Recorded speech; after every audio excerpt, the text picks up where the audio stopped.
another knife for you guys to look at today. Today we're going to be taking a look at one of many of my kukuris.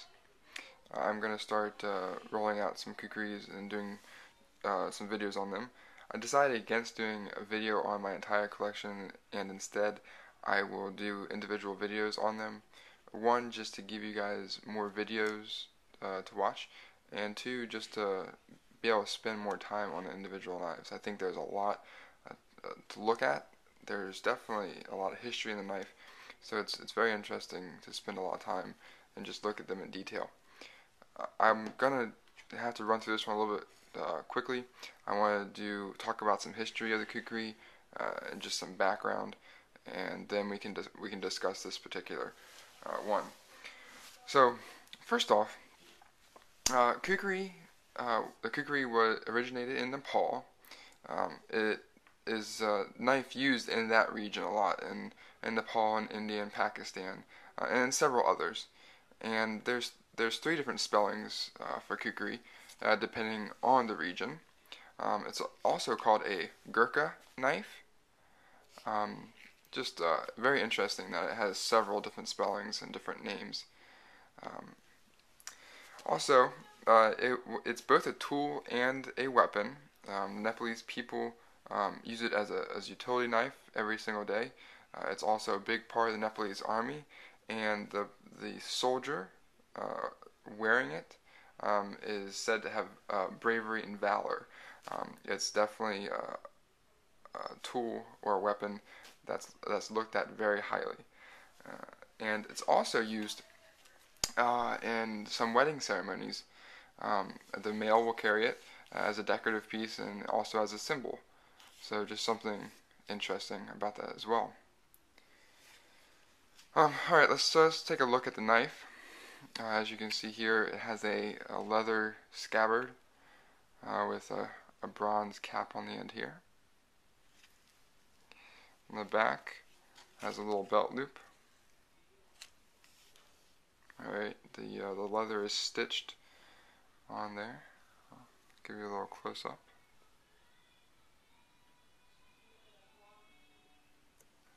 Alright. Pull the knife out.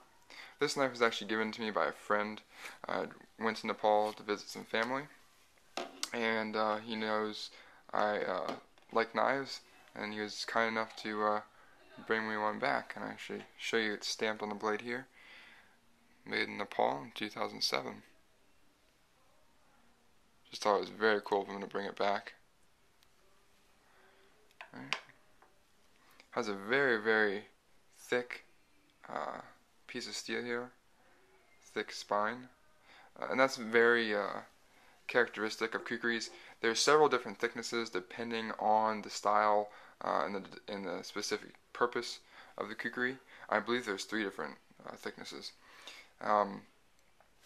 And depending on the style, the blades can be a little bit more elongated and with not such a large recurve, or it can have a very drastic curve in it, just depending on, again, the region and what it's meant to be used for. You can see it's mirror polish.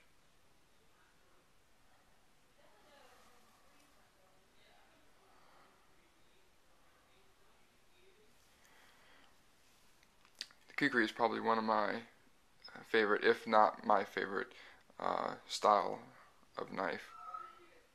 I think it just has a very rich history, and I like the design, and it definitely has a cool factor for me. Alright, moving on to this little piece here. It's called a chow, I believe. I think there's several different pronunciations and words for it, but I believe chow, C-H-O, is one of them. And it has several purposes. One, it allows for a good starting point for you to start sharpening the blade. Right. Two, allows for any sap, if using it as a tool, if you're chopping at a tree or whatever, or blood to run off the blade so it doesn't actually come into the handle, and allow your hand to slip on it, so it allows for an exit for any fluids coming off. And also, the shape, it's in the shape of a cow's foot. In the Indian culture, or in that region, cows are very sacred, and it's just a good luck charm also. I have heard, but I'm not sure if it's true or not. I need to do a little bit more research. But also, you could use this if you have like a flint. You could use that to start a fire if you wanted to. Have to check on that though.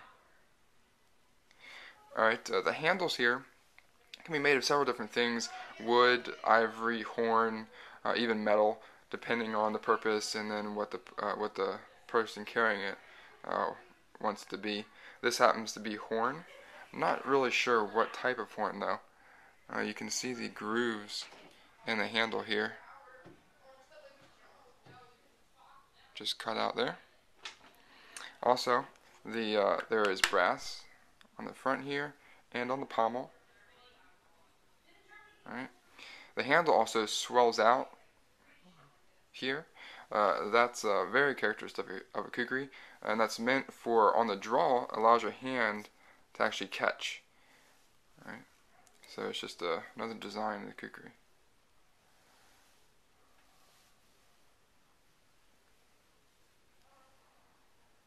Alright.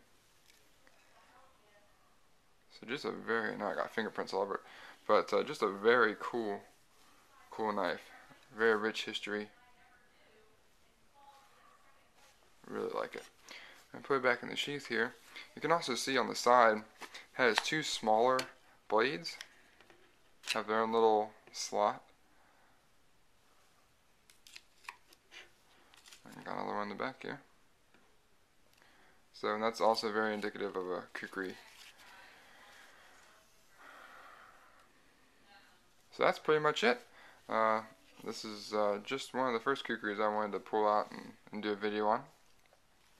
Alright, but look for more in the future. So I hope you guys enjoyed the video. Thanks for watching, and I'll see you guys next time.